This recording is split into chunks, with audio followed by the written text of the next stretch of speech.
사랑하는 형제 자매 여러분, 안녕하십니까?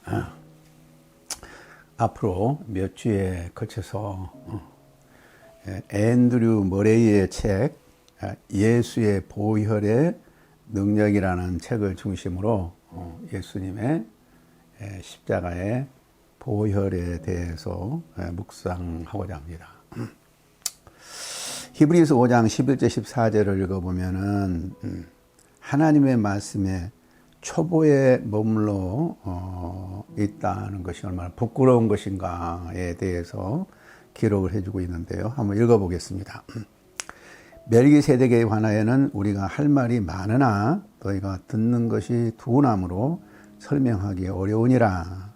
때가 오래되었으므로 너희가 마땅히 선생이 되었을 터인데 너희가 다시 하나님의 말씀의 초보에 대하여 누구에게서 가르침을 받아야 할 처지이니 단단한 음식은 못 먹고 젖이나 먹어야 할 자가 되었도다.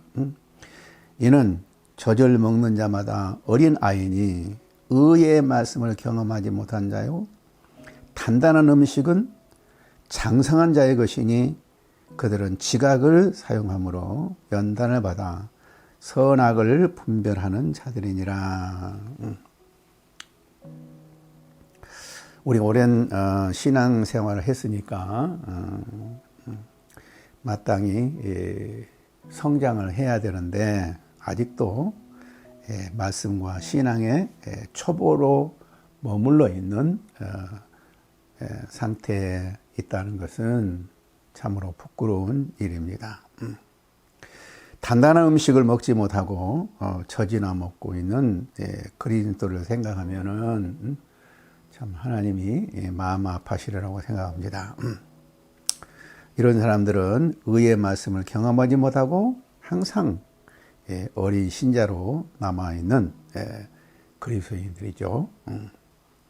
지각을 사용함으로 말씀을 깊이 깨달아 장성한 그리스도인을 길러내는 일이 얼마나 중요한 일인지, 또한 우리가 장성한 그리스도인이 된다는 것이 얼마나 중요한지 모릅니다. 오늘 많은 그리스도인들이 신앙의 초보에만 머물러 있기 때문에 악한 세상에서 승리하지 못하고 패배하고 사는 경우가 많이 있습니다. 그래서 그리스도인들은 교회 내에서는 아주 좋은 신자라고 인정을 받지만 교회 밖에 나가면 아무런 힘을 쓰지 못하고 오히려 믿지 않은 사람들에게 주눅이 들어 사는 경우가 많이 있죠.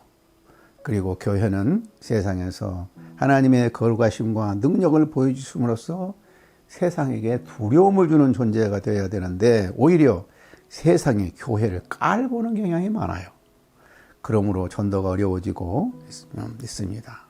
사도행전에서 보면은 복음 역사가 활발히 일어날 때 세상은 교회를 두려워했다 그러죠.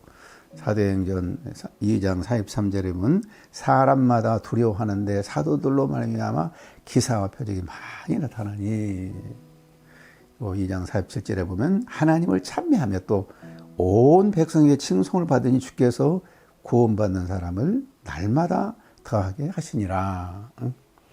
교회는 세상 사람들에게 두려움의 존재가 돼요. 그래서 세상이 두려워하게 되고 또 뿐만 아니라 온 백성에게 칭찬을 받는, 칭송을 받는 그런 교회가 돼야 되죠. 그래야 그 교회는 사람들이 모이게 되고 세상 사람들에게 영향을 미치게 됩니다. 그러나 그리스도인들이 성장하지 못할 때 이러한 일이 일어날 수가 없지요.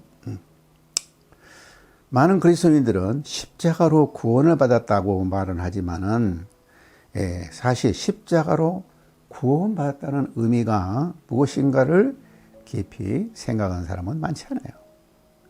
오늘 많은 설교자들도 설교를 할 때 십자가의 복음에 대해서 별로 설교를 하지 않아요. 또 설교한다 해도 아주 매우 피상적인 것만을 전하지 십자가의 보혈의 능력이 얼마나 큰 능력인가를 이해하지 못하고 그 피의 능력을 덧입고 사는 그리스도인들이 얼마나 복된 것인가, 이것을 증거하지 못하고 있습니다. 그리스도의 피가 선포하는 진리에 대해서는 우리 그리스도인이 아무리 많이 안다 해도 결코 지나치지 않아요. 다시 말하면 그리스도의 피를 선포하는 진리야말로 더 많이 알아야 하고 더 많이 연구해야 할 귀중한 진리라는 것입니다. 성경을 통해서 더 많이 연구할 가치가 있는 진리는 바로 십자가의 복음, 십자가의 보혈입니다. 그리스도의 십자가의 보혈의 효능을 진정으로 생명 있게 능력적으로 체험하지 않고서는 하나님께 나아갈 자유도, 하나님과의 교제도 있을 수가 없는 것입니다. 그 보혈의 효능은 감춰져 있는 영적이며 신적인 실체이므로 오로지 하나님의 영의 인도하심에 겸손하게 전적으로 굴복하는 심령만이 체험할 수가 있습니다. 매우 중요한 말씀이에요. 하나님과 화목되며 죄책으로부터 구원받는 것이야말로 그리스도의 보혈이 진정으로 우리 속에 거하는 하나님의 생명이 되는 것입니다. 그 생명 속으로 우리를 이끌 것입니다. 이것은 영적인 신비예요. 사람이 하나님의 신비를 말로 설명하는 것은 오히려 그 진리를 잘못 오해하게 될 수 있다고 생각하는 사람들이 있어요. 그럴 수도 있죠. 그러나 그 오해를 성령께서 바로 잡아주시도록 기도하면서 그래도 할 수 있는 한 그 영적인 진리를 알고자 애쓰는 것은 매우 큰 가치가 있다고 생각합니다. 보혈의 능력이란 무엇인가를 성경을 통해서 묵상하고 이 질문에 대한 해답을 찾으려는 노력은 진정으로 매우 가치가 있는 것입니다. 그리스도의 보혈이야말로 가장 깊은 구속의 신비이므로 오직 보혈을 흘리신 그분께서 지니셨던 것과 유사한 기질을 소유하여야만 비로소 그 보혈의 능력을 체험할 수가 있는 것입니다. 이 사실을 명심하면서 보혈의 능력을 이해하기 위하여서 노력해야 합니다. 보혈을 흘리셨던 예수님의 삶의 태도를 배우고 그를 본받음이 없이 인간의 이성만 가지고 인간의 노력만 가지고는 그 의미를 깨달을 수가 없습니다. 나는 마음이 온유하고 겸손하니 나의 멍에를 메고 내게 배우라고 마태복음 11장 29절에 하신 말씀대로 십자가의 보혈의 의미를 배우는데도 온유하고 겸손한 예수님의 멍에를 메고 배워야 됩니다. 온유하고 겸손한 예수님의 삶의 태도야말로 우리가 복음의 진리를 배우는 매우 귀중한 태도입니다. 우리에게 한없이 큰 은혜를 공급해 줄 예수님의 보혈을 연구하는 데 있어서 다음과 같은 기도가 필요합니다. 첫째로 하나님께서 그의 모든 백성을 이끄사 그 보혈의 능력에 복된 체험을 더 깊이 누리게 하시기를 기도하십시다.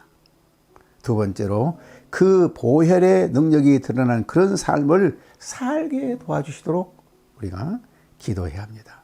세 번째로 그 보혈로 말미암아 우리는 하나님과의 그 자유롭고도 친밀한 교제가 있게 하시기를 기도해야 합니다. 넷째로 어린 양의 피에 옷을 씻어 희게 하였느니라. 이 말씀의 의미가 무엇인가를 몸소 체험하고 그 체험을 드러내는 삶이 되기를 기도하십시다. 우리가 앞으로 십자가의 보혈에 대해서 연구하고 묵상하는 가운데 우리가 하나님의 크신 은혜를 경험하고 체험하는 가운데 우리의 신앙이 크게 장성한 그 분량에 이를 수 있기를 간절히 기도합니다. 감사합니다.